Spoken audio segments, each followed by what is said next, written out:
Eu vou falar sobre uma das partes mais sofisticadas da reforma tributária brasileira que quase ninguém está explicando. O novo IVA brasileiro, que é constituído do IBS e da CBS, traz uma estratégia tributária muito diferente do que nós, empresários, estamos acostumados. E ela se baseia em uma lógica extremamente curiosa. O débito segue por regime de competência e o crédito segue por regime de caixa. Para o empresário, isso é uma grande perda. Para o governo, um golaço. Bem, nesse sentido, você tem que entender com muita calma o que exatamente eu vou te explicar e, no fim, eu trago um significado extremamente importante que o empresário, o contador e os consultores não podem largar de mão. Se você entender o que eu vou falar, você vai realmente trazer à tona no seu conhecimento uma das engrenagens centrais do novo sistema tributário que provavelmente está sendo esquecido ou, então, não levado a sério por muitos empresários. Em primeiro ponto, a gente precisa entender duas palavras muito importantes no direito tributário e na contabilidade. Trata-se da competência e do caixa, ou seja, dois regimes muito conhecidos por contadores e tributaristas. No regime de competência, a obrigação ela nasce quando a operação acontece, independente de eu receber o dinheiro ou não receber. Bem, é tipo assim, você vendeu um bem ou então prestou um serviço, pronto, nasceu o imposto e você tem que pagar. Já no regime de caixa, o direito ou a obrigação, ele não existe quando o dinheiro efetivamente já no regime de caixa, o direito ou a obrigação só existe quando o dinheiro efetivamente circula. Então, no primeiro, competência, independente de receber, você tem que pagar o tributo. Já no segundo, que é adotado para o crédito, ou seja, o que a gente abate do tributo a ser pago, você só se dá bem, só pode abater quando efetivamente o dinheiro circula. E é exatamente isso que o novo sistema do IVA brasileiro combina. Você deve imposto mesmo sem ter recebido do seu cliente e o pior ainda, além disso, é que pode abater. Você tem o direito de abater o crédito das suas compras, mas essa operação só ocorre quando você paga o fornecedor. Então, devo sempre, só posso abater quando efetivamente eu pagar o meu fornecedor. Logo, o fisco sempre se dá bem. Então, vamos raciocinar. Você desembolsa o imposto e só pode descreditar quando paga. O que isso significa? Muito simples. O dobro. Você desembolsa o dobro de imposto até pagar ao fornecedor. Entendeu isso? O governo está ganhando duas vezes porque o regime para ele é favorável por competência e para o contribuinte por caixa. Governo ganhando o dobro e no cálculo pode ter a certeza no cálculo da arrecadação brasileira, do impacto sobre o PIB, eu duvido que eles utilizem a arrecadação financeira, mas vão utilizar a econômica, ou seja, dizer que arrecadaram tanto, mas só podem contar para o governo, não exatamente o que o governo tem em caixa, mas sim aquilo que o governo arrecadou, menos os créditos que ainda poderão ser um dia repassados e talvez nunca sejam. Logo, tudo o que aprendemos sobre estratégia de fluxo entre compra e venda morreu porque o governo estruturou um projeto 100% pró-governo. E isso, acredite, tem um grande segredinho por detrás. Isso vai gerar um aumento de necessidade de caixa para as empresas e adivinha se isso vai ser repassado por elas nos preços que elas cobram a nós consumidores. Se elas não fizerem isso, elas quebram. E o governo ainda fica com uma sobra enorme que eu torno a repetir. Duvido que saia no cálculo da arrecadação, ou seja, da carga tributária efetiva, calculada pelo próprio governo, porque eles vão descontar o dinheiro que está em caixa deles, dizendo que ainda tem a repassar, mesmo que nunca repasse, porque o contribuinte, por algum motivo, não conseguiu comprovar esse crédito. Isso mesmo. Eu e você, que somos consumidores, vamos pagar a conta e o governo vai ter um incremento maior. Mas o interesse aqui não é falar sobre o governo, é falar como funciona essa lógica de competência e caixa e dizer assim, olha, empresa, se você não começar a prestar atenção nisso, você vai quebrar. É simples assim. Então vamos voltar à pauta do tema. Vamos imaginar uma empresa que vende um equipamento por R$10.000. No momento em que essa venda acontece, mesmo sem essa empresa tendo recebido do seu cliente, o débito de IBS e o crédito de CBS, o débito de IBS e de CBS já nasceu. Não importa se o cliente pagou hoje ou paga amanhã, ou se por acaso vai receber em 30 dias, o que importa é que a obrigação tributária ela já existe. Logo, quando você receber, vai líquido para o governo. Isso é um regime de competência. Agora, vem a pergunta importante. Como esse débito ele é quitado? É aí que o governo acertou novamente. A reforma prevê, aliás, 2 caminhos principais. O primeiro, o famoso e já falado muito no nosso canal, que é o split payment. No momento em que o cliente, então, como já comentamos, paga, o sistema financeiro separa automaticamente a parte do imposto.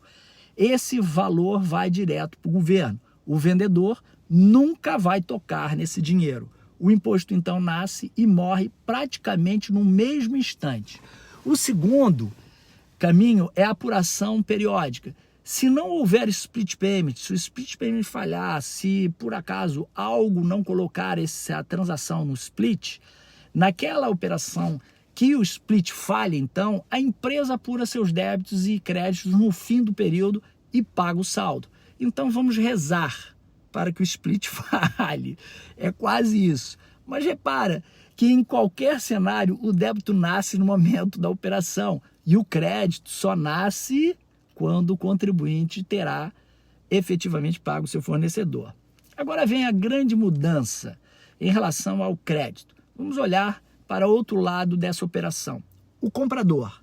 No sistema antigo, basta receber uma nota fiscal com imposto destacado e pronto. O comprador já podia se creditar. Isso muda então. Mesmo que o fornecedor nunca, na época, nunca tivesse pago o imposto, vamos dizer, o contribuinte já podia contar com esse dinheiro. Então, como eu acabei de falar, isso muda. Isso criou uma distorção histórica ao longo do tempo no passado, que era o famoso problema do crédito bom com débito morto, segundo o governo. E o comprador se acreditava e o governo alegava que nunca havia esse dinheiro. Embora a gente saiba que a função do fisco seja fiscalizar e cobrar, o governo, então, a gente percebe, não quer mais fazer a cobrança. Ele simplesmente vai passar essa regra a um robô, a uma IA. Vamos dizer assim, né? Tecnologia da informação. O novo IVA, então, pessoal, do nosso país resolveu isso de uma forma extremamente radical. O crédito só existe depois do imposto,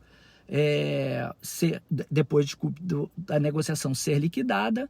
Então, aquela etapa traz efetivamente uma necessidade de pagamento dentro da cadeia. Isso está previsto na Lei Complementar 214, que é o pai da criança. Ou seja, sem pagamento do imposto, sem crédito. O direito ao crédito depende da extinção do débito na etapa anterior, ou seja, o débito de ter liquidado o imposto e liquidado uma operação com o seu fornecedor. Isso pode acontecer de várias formas. Primeiro o split payment na veia e depois o reconhecimento do fornecedor. Temos também o recolhimento pelo responsável através de uma forma manual, como já comentado em outro vídeo, e uma compensação reconhecida de uma maneira automática. Mas a lógica será sempre a mesma.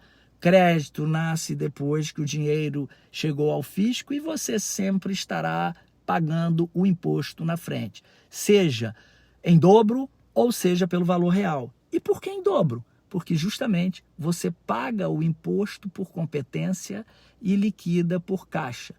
E o papel do split payment é justamente esse, é entrar nas peças mais importantes dessa engrenagem da reforma tributária. Quando o cliente paga a fatura, o imposto é separado automaticamente, vai direto para o governo. O fornecedor, então, nunca verá a cor desse dinheiro. E o resultado é extremamente poderoso. O débito nasce, o imposto é pago, o governo ganha e o crédito do comprador só nasce se ele pagar o fornecedor. Pasme, o governo chama isso de sistema limpo. Para o governo, é a única sincronização que é possível e que é perfeita entre a operação. Nessa operação, aliás, o pagamento é garantido e o crédito não. Chama-se engajamento. Engajamento tributário é o que o empresário tem que fazer, recompor esse entendimento todo. E por falar em recompor, na realidade, o empresário tem a obrigação de recompor todos os seus preços em 2026, para não perder muito a partir de 2027. Esse é o principal recado. Se você, por acaso, não acertar os seus preços até 2032, ou seja, for evoluindo na majoração e no acerto desse cálculo, você poderá quebrar. Quem sabe como recompor esses cálculos terá uma estratégia mais avançada. Por acaso, a performance adequada na reforma tributária não tem a menor possibilidade de dar certo sem recomposição de preços. E se você tem interesse em saber como isso funciona, escreve reforma nos comentários que eu te mando no direct algo bastante interessante. Bem, aliás, se você gosta dos conteúdos que explicam de forma clara as engrenagens da reforma tributária, aproveita agora para fazer 3 coisas importantes. Primeiro, curta esse vídeo, porque isso ajuda o algoritmo a entregar esse conteúdo e a me fazer entender o que exatamente vocês estão gostando. Segundo, compartilha com os colegas contadores, empresários ou profissionais que precisam entender o que está acontecendo no sistema tributário de forma estratégica. Esse canal fala sobre estratégia. E terceiro, inscreva-se no canal, porque aqui nós analisamos a reforma tributária com profundidade técnica e impacto real estratégico. E essa arquitetura, voltando à pauta, resolve 3 problemas históricos do sistema brasileiro, segundo o governo. Primeiro, acaba com a fábrica de crédito baseada em notas fiscais frias. Segundo, sem um imposto pago não existe crédito. Lembre-se disso. Então, o segundo é protege o crédito legítimo. Se o imposto já foi recolhido via split payment, o crédito do comprador está blindado. O fisco não pode, então, glosar depois disso o fornecedor por não ter pago. Terceiro, cria rastreabilidade digital completa segundo o governo. A operação passa a ser registrada num banco de dados eletrônico e vira Big Brother Brasil. O pagamento é rastreado, o crédito nasce apenas quando existe lastro financeiro real dentro do sistema. Isso é um sistema pensado, inclusive, para auditoria eletrônica do governo. Ou seja, novamente, parabéns ao governo por utilizar as ferramentas e a própria mão de obra dos contadores. O impacto econômico, então, dessa lógica é enorme. Significa fim da indústria de créditos ilícitos, menos litígios tributários, menos capital de giro financiado com o próprio imposto, mais previsibilidade para quem compra. Mas, inesperadamente, o governo talvez não estivesse contando, acho eu, com o reajuste de preços e uma inflação inicial bem grande. O imposto passa a ter lastro financeiro real, não apenas no papel. Por isso, se você quer ir além da teoria e entender as estratégias tributárias de alto impacto dentro da reforma, nós temos um conteúdo específico sobre isso. Novamente, escreve reforma que eu entre em contato contigo.